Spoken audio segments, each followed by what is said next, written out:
19. Stopping the world. The next day, as soon as I woke up, I began asking Don Juan questions.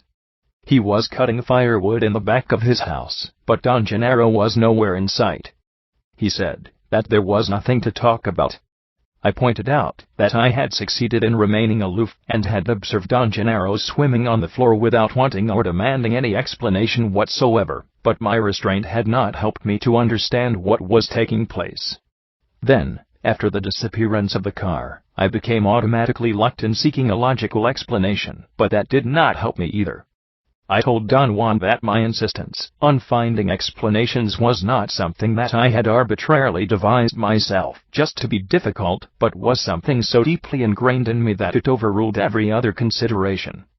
"It's like a disease," I said. "There are no diseases," Don Juan replied calmly. "There is only indulging. And you indulge yourself in trying to explain everything. Explanations are no longer necessary in your case." I insisted that I could function only under conditions of order and understanding. I reminded him that I had drastically changed my personality during the time of our association, and that the condition that had made that change possible was that I had been capable of explaining to myself the reasons for that change. Don Juan laughed softly. He did not speak for a long time.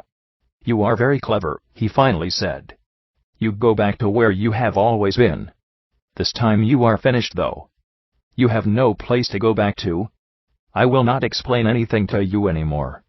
Whatever Genaro did to you yesterday, he did it to your body, so let your body decide what's what." Don Juan's tone was friendly, but unusually detached, and that made me feel an overwhelming loneliness. I expressed my feelings of sadness. He smiled. His fingers gently clasped the top of my hand. "We both are beings who are going to die," he said softly. "There is no more time for what we used to do. Now you must employ all the not doing I have taught you, and stop the world." He clasped my hand again.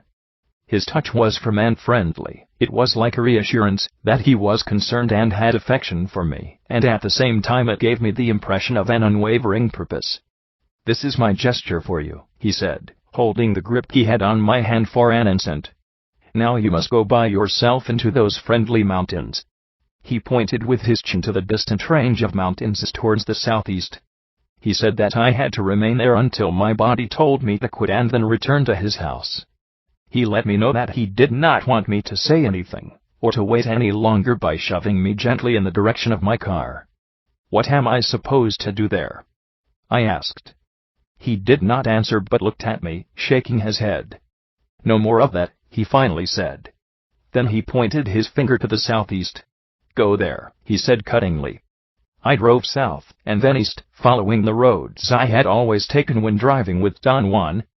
I parked my car around the place where the dirt road ended, and then I hiked on a familiar trail until I reached a high plateau.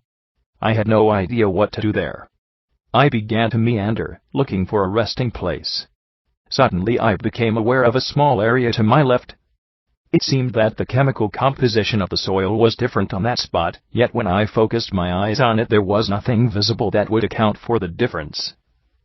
I stood a few feet away and tried to feel as Don Juan had always recommended I should do. I stayed motionless for perhaps an hour. My thoughts began to diminish by degrees until I was no longer talking to myself. I then had a sensation of annoyance. The feeling seemed to be confined to my stomach and was more acute when I faced the spot in question. I was repulsed by it and felt compelled to move away from it. I began scanning the area with crossed eyes, and after a short walk I came upon a large flat rock. I stopped in front of it. There was nothing particular about the rock that attracted me. I did not detect any specific color or any shine on it, and yet I liked it. My body felt good. I experienced a sensation of physical comfort and sat down for a while. I meandered in the high plateau and the surrounding mountains all day, without knowing what to do or what to expect. I came back to the flat rock at dusk. I knew that, if I spent the night there, I would be safe. The next day I ventured farther east into the high mountains. By late afternoon I came to another even higher plateau. I thought I had been there before. I looked around to orient myself, but I could not recognize any of the surrounding peaks. After carefully selecting a suitable place, I sat down to rest at the edge of a barren rocky area. I felt very warm and peaceful there. I tried to pour out some food from my gourd, but it was empty. I drank some water. It was warm and stale. I thought that I had nothing else to do but to return to Don Juan's house, and began to wonder whether or not I should start on my way back right away. I lay down on my stomach and rested my head on my arm. I felt uneasy and changed positions various times, until I found myself facing the west. The sun was already low. My eyes were tired. I looked down at the ground and caught sight of a large black beetle. It came out from behind a small rock, pushing a ball of dung twice its size. I followed its movements for a long time. The insect seemed unconcerned with my presence, and kept on pushing its load over rocks, roots, depressions, and protuberances on the ground. For all I knew, the beetle was not aware that I was there. The thought occurred to me that I could not possibly be sure that the insect was not aware of me. That thought triggered a series of rational evaluations about the nature of the insect's world, as opposed to mine. The beetle and I were in the same world, and obviously the world was not the same for both of us. I became immersed in watching it, and marveled at the gigantic strength it needed to carry its load over rocks, and down crevices. I observed the insect for a long time, and then I became aware of the silence around me. Only the wind hissed between the branches and leaves of the chaparral.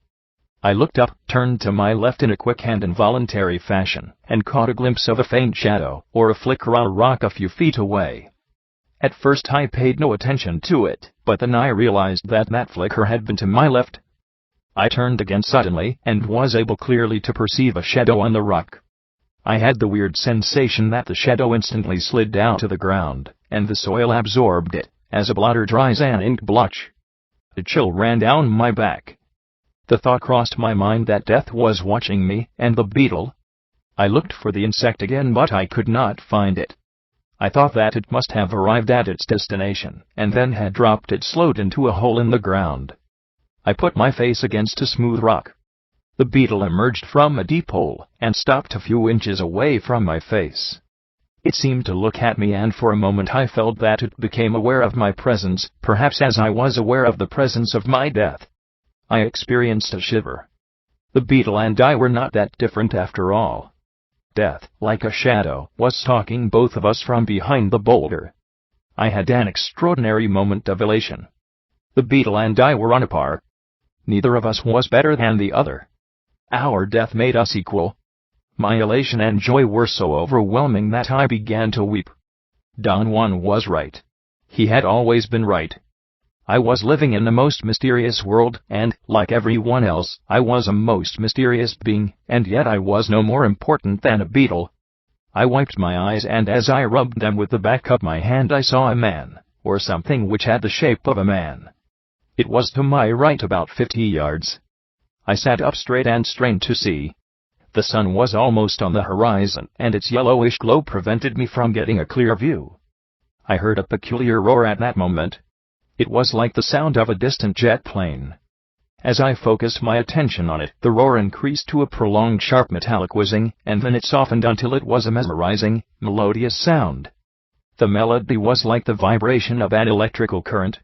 The image that came to my mind was that two electrified spheres were coming together, or two square blocks of electrified metal were rubbing against each other, and then coming to rest with a thump. When they were perfectly leveled with each other, I again strained to see if I could distinguish the person that seemed to be hiding from me, but I could only detect a dark shape against the bushes. I shielded my eyes by placing my hands above them. The brilliancy of the sunlight changed at that moment, and then I realized that what I was seeing was only an optical illusion, a play of shadows and foliage. I moved my eyes away and I saw a coyote calmly trotting across the field. The coyote was around the spot where I thought I had seen the man. It moved about 50 yards in a southerly direction, and then it stopped, turned, and began walking towards me. I yelled a couple of times to scare it away, but it kept on coming. I had a moment of apprehension. I thought that it might be rabid, and I even considered gathering some rocks to defend myself in case of an attack. When the animal was 10 to 15 feet away, I noticed that it was not agitated in any way. On the contrary, it seemed calm and unafraid. It slowed down its gait, coming to a halt barely 4 or 5 feet from me. We looked at each other, and then the coyote came even closer. Its brown eyes were friendly and clear. I sat down on the rocks and the coyote stood almost touching me. I was dumbfounded. I had never seen a wild coyote that close, and the only thing that occurred to me at that moment was to talk to it. I began, as one would talk to a friendly dog. And then I thought that the coyote talked back to me. I had the absolute certainty that it had said something. I felt confused, but I did not have time to ponder upon my feelings, because the coyote talked again.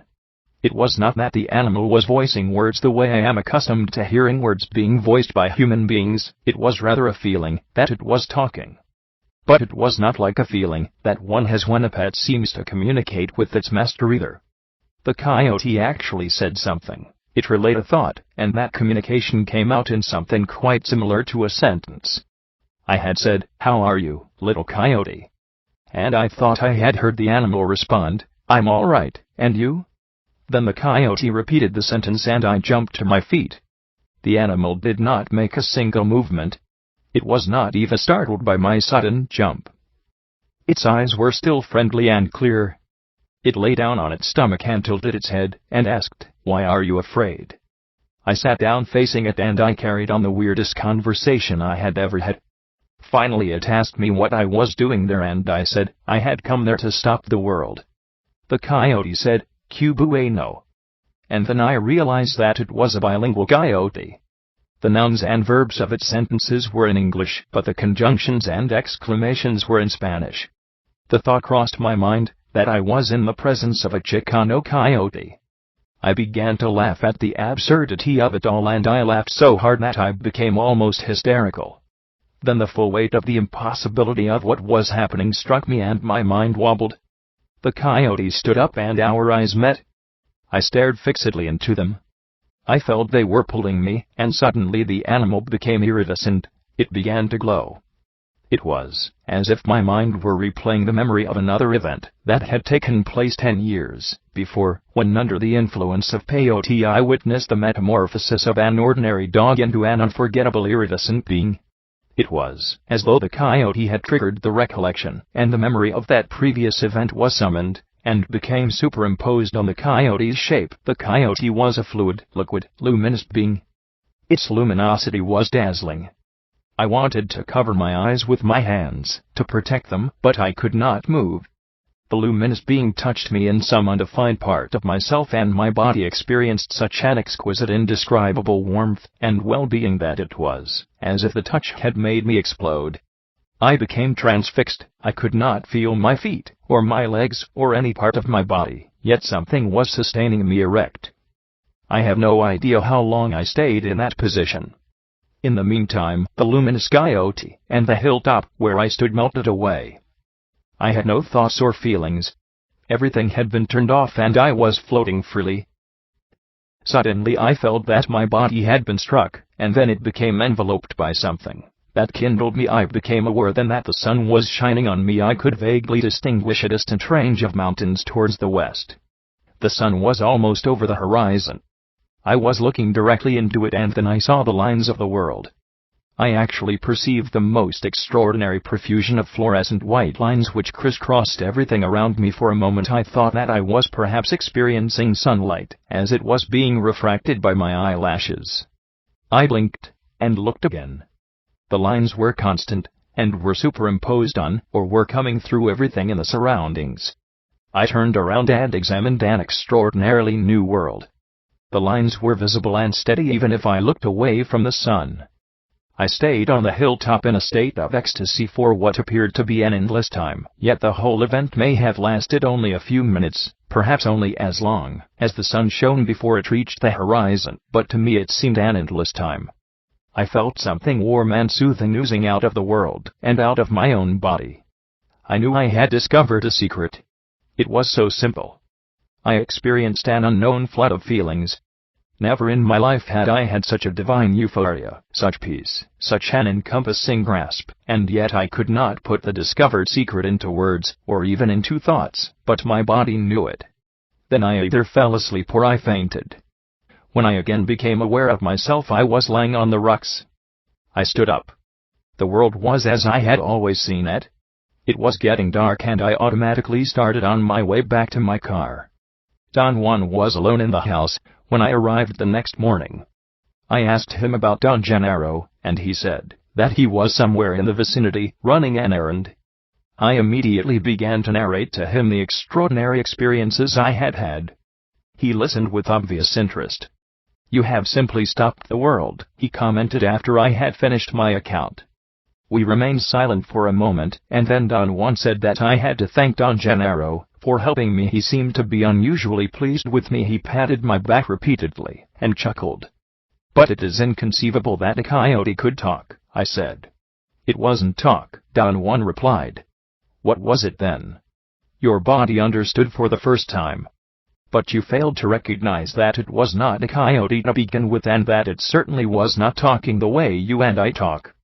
"But the coyote really talked, Don Juan. Now look who is talking like an idiot. After all these years of learning, you should know better. Yesterday you stopped the world, and you might have even seen a magical being told you something, and your body was capable of understanding it because the world had collapsed. The world was like it is today, Don Juan." "No, it wasn't. Today the coyotes do not tell you anything, and you cannot see the lines of the world. Yesterday you did all that simply because something had stopped in you." "What was the thing that stopped in me?" "What stopped inside you yesterday was what people have been telling you the world is like. You see, people tell us from the time we are born that the world is such and such and so, and naturally we have no choice but to see the world the way people have been telling us it is." We looked at each other. "Yesterday the world became as sorcerers tell you it is," he went on. "In that world coyotes talk, and so do deer, as I once told you, and so do rattlesnakes and trees, and all other living beings. But what I want you to learn is seeing. Perhaps you know now that seeing happens only when one sneaks between the worlds, the world of ordinary people, and the world of sorcerers. You are now smack in the middle point between the two. Yesterday you believed the coyote talked to you. Any sorcerer who doesn't see would believe the same, but one who sees knows that to believe that is to be pinned down in the realm of sorcerers. By the same token, not to believe that coyotes talk is to be pinned down in the realm of ordinary men." "Do you mean, Don Juan, that neither the world of ordinary men nor the world of sorcerers is real?" "They are real worlds. They could act upon you. For example, you could have asked that coyote about anything you wanted to know and it would have been compelled to give you an answer. The only sad part is that coyotes are not reliable. They are tricksters. It is your fate not to have a dependable animal companion." Don Juan explained that the coyote was going to be my companion for life, and that in the world of sorcerers, to have a coyote friend was not a desirable state of affairs. He said that it would have been ideal for me to have talked to a rattlesnake, since they were stupendous companions. "If I were you," he added, "I would never trust a coyote. But you are different, and you may even become a coyote sorcerer." "What is a coyote sorcerer?" "One who draws a lot of things from his coyote brothers." I wanted to keep on asking questions, but he made a gesture to stop me. "You have seen the lines of the world," he said. "You have seen a luminous being. You are now almost ready to meet the ally. Of course you know that the man you saw in the bushes was the ally. You heard its roar like the sound of a jet plane. He'll be waiting for you at the edge of a plane I will take you to myself." We were quiet for a long time. Don Juan had his hands clasped over his stomach. His thumbs moved almost imperceptibly.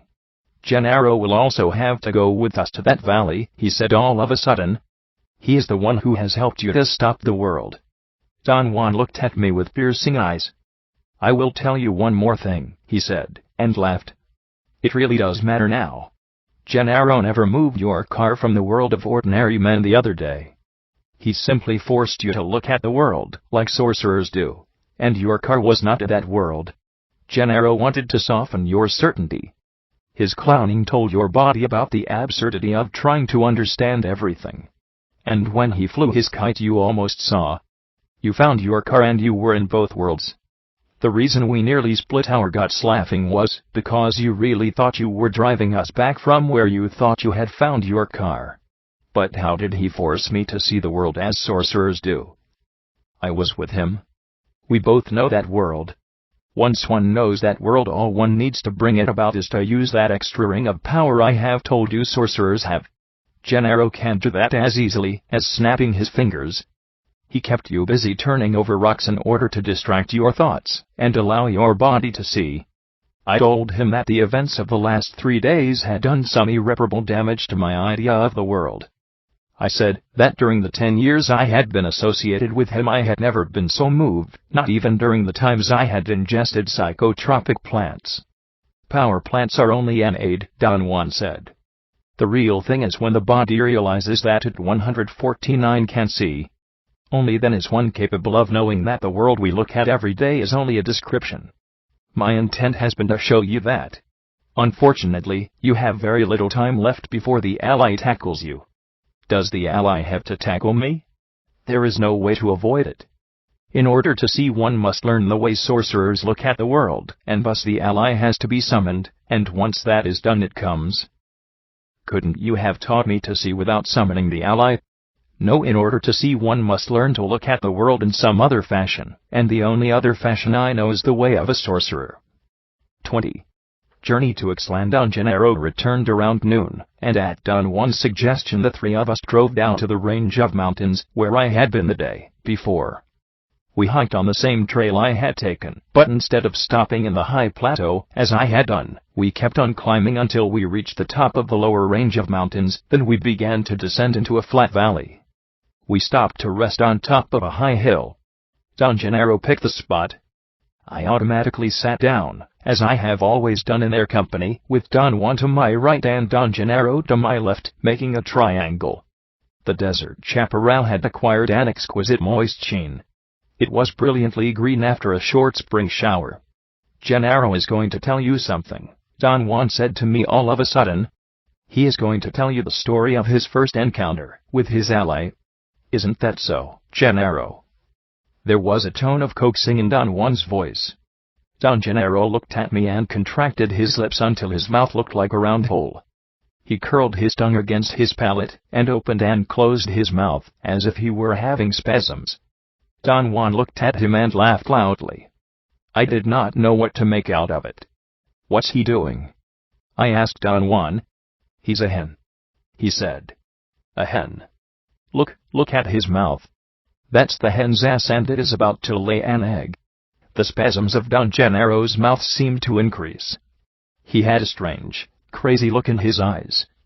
His mouth opened up as if the spasms were dilating the round hole.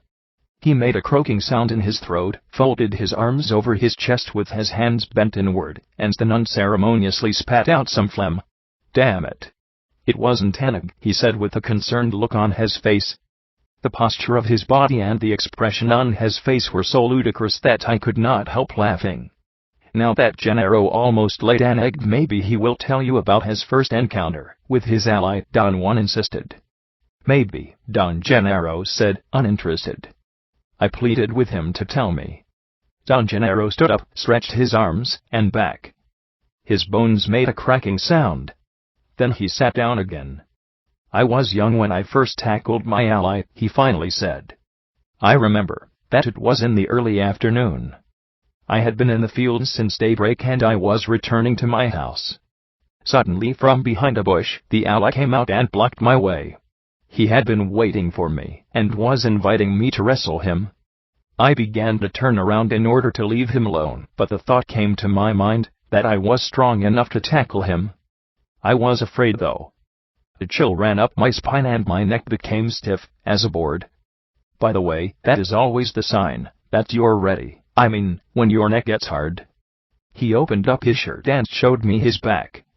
He stiffened the muscles of his neck, back, and arms. I noticed the superb quality of his musculature. It was as if the memory of the encounter had activated every muscle in his torso. In such a situation, he continued, you must always close your mouth. He turned to Don Juan and said, isn't that so? Yes, Don Juan said calmly. The jolt that one gets from grabbing an ally is so great that one might bite off one's tongue or knock one's teeth out.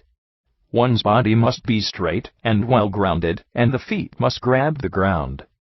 Don Genaro stood up and showed me the proper position, his body slightly bent at the knees, his arms hanging at his sides with the fingers curled gently. He seemed relaxed, and yet firmly set on the ground. He remained in that position for an instant, and when I thought he was going to sit down he suddenly lunged forward in one stupendous leap, as if he had springs attached to his heels. His movement was so sudden that I fell down on my back, but as I fell I had the clear impression that Don Genaro had grabbed a man, or something which had the shape of a man. I sat up again.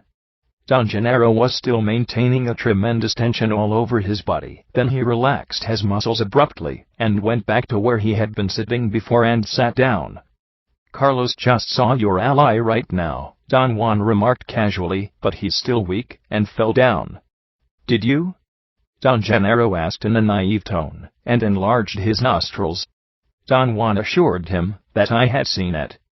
Don Genaro leaped forward again with such a force that I fell on my side. He executed his jump so fast that I really could not tell how he had sprung to his feet from a sitting position in order to lunge forward.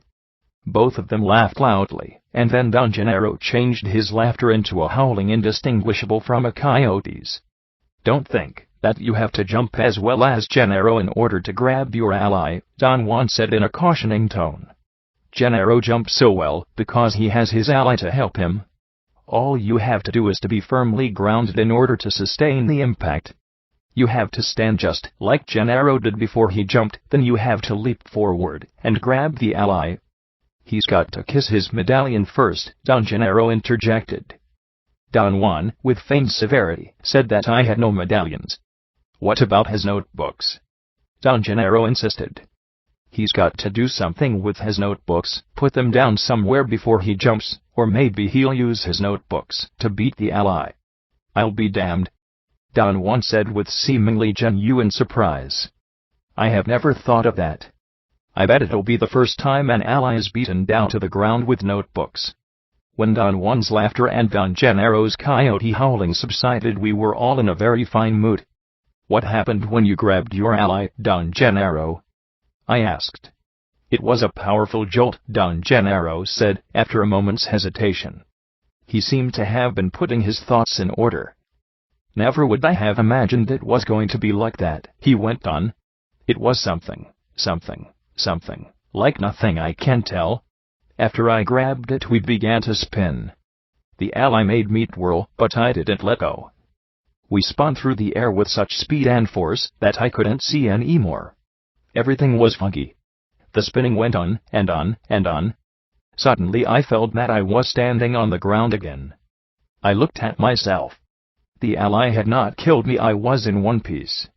I was myself. I knew then that I had succeeded. At long last I had an ally. I jumped up and down with delight. What a feeling! What a feeling it was! Then I looked around to find out where I was. The surroundings were unknown to me. I thought that the ally must have taken me through the air and dumped me somewhere very far from the place where we started to spin. I oriented myself. I thought that my home must be towards the east, so I began to walk in that direction. It was still early. The encounter with the ally had not taken too long. Very soon I found a trail and then I saw a bunch of men and women coming towards me. They were Indians.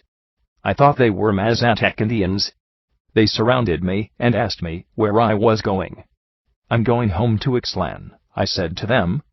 "Are you lost?" someone asked. "I am," I said. "Why?" "Because Ixtlan is not that way. Ixtlan is in the opposite direction. We ourselves are going there," someone else said. "Join us," they all said. "We have food." Don Genaro stopped talking and looked at me as if he were waiting for me to ask a question. "Well, what happened?" I asked. "Did you join them?" "No, I didn't," he said. "Because they were not real. I knew it right away. The minute they came to me there was something in their voices, in their friendliness, that gave them away, especially when they asked me to join them. So I ran away. They called me and begged me to come back. Their pleas became haunting, but I kept on running away from them." "Who were they?" I asked. "People," Don Genaro replied cuttingly. "Except that they were not real. They were like apparitions, Don Juan explained. Like phantoms. After walking for a while, Don Genaro went on, I became more confident. I knew that Ixtlan was in the direction I was going. And then I saw two men coming down the trail towards me. They also seemed to be Mazatec Indians. They had a donkey loaded with firewood. They went by me and mumbled, "Good afternoon." "Good afternoon," I said and kept on walking. They did not pay any attention to me, and went their way. I slowed down my gait and casually turned around to look at them. They were walking away unconcerned with me. They seemed to be real. I ran after them and yelled, "Wait, wait." They held their donkey and stood on either side of the animal, as if they were protecting the load. "I am lost in these mountains," I said to them. "Which way is Ixtlan?" They pointed in the direction they were going. "You're very far," one of them said. "It is on the other side of those mountains. It'll take you 4 or 5 days to get there." Then they turned around and kept on walking. I felt that those were real Indians and I begged them to let me join them. We walked together for a while, and then one of them got his bundle of food and offered me some. I froze on the spot. There was something terribly strange in the way he offered me his food. My body felt frightened, so I jumped back and began to run away. They both said that I would die in the mountains if I did not go with them and tried to coax me to join them. Their pleas were also very haunting, but I ran away from them with all my might. I kept on walking. I knew then that I was on the right way to Ixtlan, and that those phantoms were trying to lure me out of my way. I encountered 8 of them. They must have known that my determination was unshakable. They stood by the road and looked at me with pleading eyes. Most of them did not say a word. The women among them, however, were more daring, and pleaded with me. Some of them even displayed food and other goods that they were supposed to be selling, like innocent merchants by the side of the road. I did not stop, nor did I look at them. By late afternoon I came to a valley that I seemed to recognize. It was somehow familiar. I thought I had been there before, but if that was so, I was actually south of Ixtlan. I began to look for landmarks to properly orient myself and correct my route, when I saw a little Indian boy tending some goats. He was perhaps 7 years old, and was dressed the way I had been when I was his age. In fact, he reminded me of myself tending my father's 2 goats.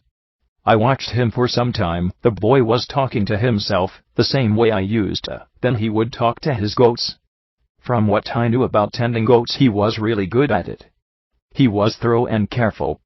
He didn't pamper his goats, but he wasn't cruel to them either. I decided to call him. When I talked to him in a loud voice, he jumped up and ran away to a ledge, and peeked at me from behind some rocks. He seemed to be ready to run for his life. I liked him.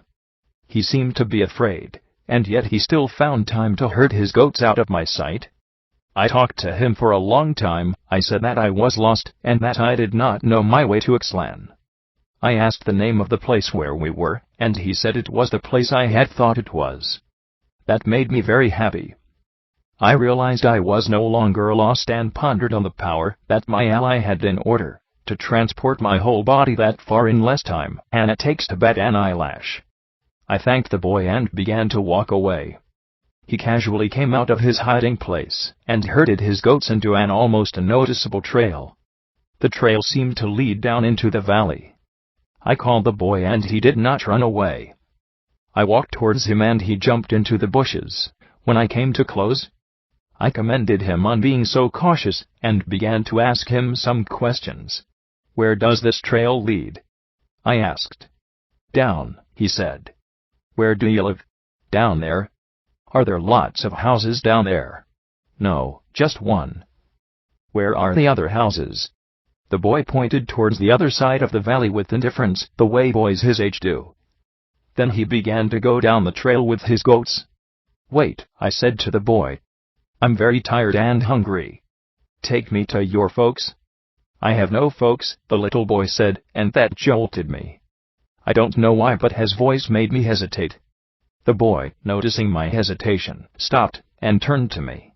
"There's nobody at my house," he said. "My uncle is gone, and his wife went to the fields. There is plenty of food." "Plenty. Come with me." I almost felt sad. The boy was also a phantom. The tone of his voice and his eagerness had betrayed him. The phantoms were out there to get me, but I wasn't afraid. I was still numb from my encounter with the ally. I wanted to get mad at the ally or at the phantoms, but somehow I couldn't get angry like I used to, so I gave up trying. Then I wanted to get sad because I had liked that little boy, but I couldn't, so I gave up on that too. Suddenly I realized that I had an ally and that there was nothing that the phantoms could do to me. I followed the boy down the trail. Other phantoms lurched out swiftly and tried to make me trip over the precipices, but my will was stronger than they were. They must have sensed that, because they stopped pestering me after a while. They simply stood by my path. From time to time some of them would leap towards me, but I stopped them with my will. And then they quit bothering me altogether. Don Genaro remained quiet for a long time. Don Juan looked at me. "What happened after that, Don Genaro?" I asked. "I kept on walking," he said factually. It seemed that he had finished his tale, and there was nothing he wanted to add. I asked him why was the fact that they offered him food a clue to their being phantoms. He did not answer. I probed further, and asked whether it was a custom among Mazatec Indians to deny that they had any food, or to be heavily concerned with matters of food. He said that the tone of their voices, their eagerness to lure him out, and the manner in which the phantoms talked about food were the clues, and that he knew that because his ally was helping him. He asserted that by himself alone he would have never noticed those peculiarities. "Were those phantoms allies, Don Genaro?" I asked. "No, they were people." "People? But you said they were phantoms." I said that they were no longer real. After my encounter with the ally, nothing was real anymore. We were quiet for a long time. "What was the final outcome of that experience, Don Genaro?" I asked. "Final outcome? I mean, when and how did you finally reach Ixtlan?" Both of them broke into laughter at once. "So that's the final outcome for you," Don Juan remarked. "Let's put it this way then. There was no final outcome to Genaro's journey. There will never be any final outcome. Genaro is still on his way to Ixtlan." Don Genaro glanced at me with piercing eyes, and then turned his head to look into the distance, towards the south. "I will never reach Ixtlan," he said. His voice was firm but soft, almost a murmur. Yet in my feelings sometimes I think I'm just one step from reaching it. Yet I never will. In my journey I don't even find the familiar landmarks I used to know. Nothing is any longer the same. Don Juan and Don Genaro looked at each other. There saw something so sad about their look. "In my journey to Ixtlan I find only phantom travelers," he said softly. I looked at Don Juan. I had not understood what Don Genaro had meant. "Everyone Genaro finds on his way to Ixtlan is only an ephemeral being," Don Juan explained. "Take you, for instance. You are a phantom. Your feelings and your eagerness are those of people. That's why he says that he encounters only phantom travelers on his journey to Ixtlan." I suddenly realized that Don Genaro's journey was a metaphor. "Your journey to Ixtlan is not real then," I said. "It is real," Don Genaro interjected. "The travelers are not real." He pointed to Don Juan with a nod of his head, and said emphatically, "This is the only one who is real. The world is real only when I am with this one." Don Juan smiled. "Genaro was telling his story to you," Don Juan said, "because yesterday you stopped the world, and he thinks that you also saw, but you are such a fool that you don't know it yourself. I keep on telling him that you are weird, and that sooner or later you will see. At any rate, in your next meeting with the ally, if there is a next time for you, you will have to wrestle with it and tame it. If you survive the shock, which I'm sure you will, since you are strong and have been living like a warrior, you will find yourself alive in an unknown land. Then, as is natural to all of us, the first thing you will want to do is to start on your way back to Los Angeles. But there is no way to go back to Los Angeles. What you left there is lost forever. By then, of course, you will be a sorcerer, but that's no help. At a time like that, what's important to all of us is the fact that everything we love, or hate, or wish for has been left behind. Yet the feelings in a man do not die or change, and the sorcerer starts on his way back home knowing that he will never reach it, knowing that no power on earth, not even his death, will deliver him to the place, the things, the people he loved. That's what Genaro told you. Don Juan's explanation was like a catalyst. The full impact of Don Genaro's story hit me suddenly when I began to link the tale to my own life. What about the people I love? I asked Don Juan. What would happen to them? They would all be left behind, he said. But is there no way I could retrieve them? Could I rescue them and take them with me? No, your ally will spin you, alone, into unknown worlds.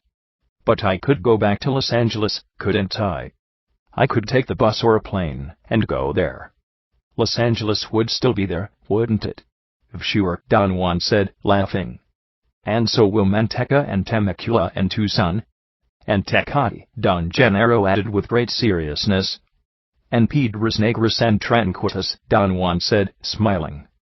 Don Genaro added more names, and so did Don Juan, and they became involved in enumerating a series of the most hilarious and unbelievable names of cities and towns. Spinning with your ally will change your idea of the world, Don Juan said. That idea is everything, and when that changes, the world itself changes. He reminded me that I had read a poem to him once, and wanted me to recite it. He cued me with a few words of it, and I recalled having read to him some poems of Juan Ramón Jiménez. The particular one he had in mind was entitled Del Viaje Definitivo, the definitive journey. I recited it. And I will leave.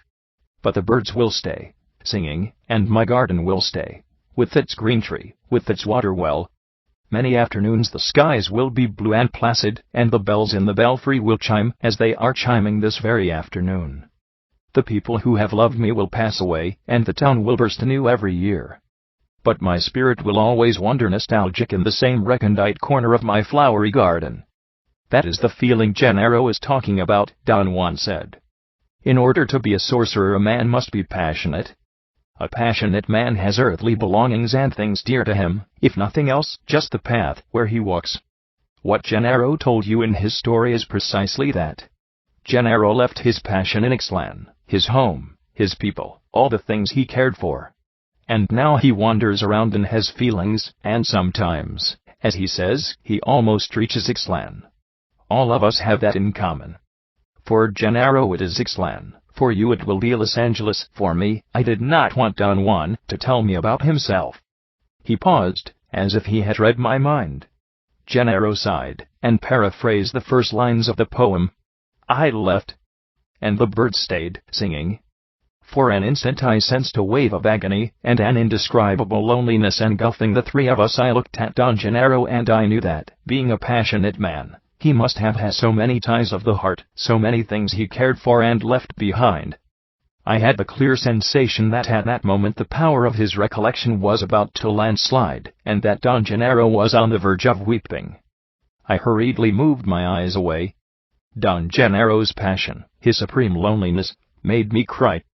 I looked at Don Juan. He was gazing at me. Only, as a warrior can one survive the path of knowledge, he said. Because the art of a warrior is to balance the terror of being a man with the wonder of being a man. I gazed at the two of them, each in turn. Their eyes were clear and peaceful. They had summoned a wave of overwhelming nostalgia, and when they seemed to be on the verge of exploding into passionate tears, they held back the tidal wave. For an instant I think I saw the loneliness of man, as a gigantic wave which had been frozen in front of me, held back by the invisible wall of a metaphor. My sadness was so overwhelming that I felt euphoric. I embraced them. Don Genaro smiled, and stood up. Don Juan also stood up and gently put his hand on my shoulder. We are going to leave you here, he said. Do what you think is proper. The ally will be waiting for you at the edge of that plain. He pointed to a dark valley in the distance. If you don't feel that this is your time yet, don't keep your appointment, he went on. Nothing is gained by forcing the issue. If you want to survive, you must be crystal clear and deadly sure of yourself. Don Juan walked away without looking at me, but Don Genaro turned a couple of times, and urged me with a wink, and a movement of his head to go forward. I looked at them until they disappeared in the distance, and then I walked to my car, and drove away. I knew that it was not my time, yet,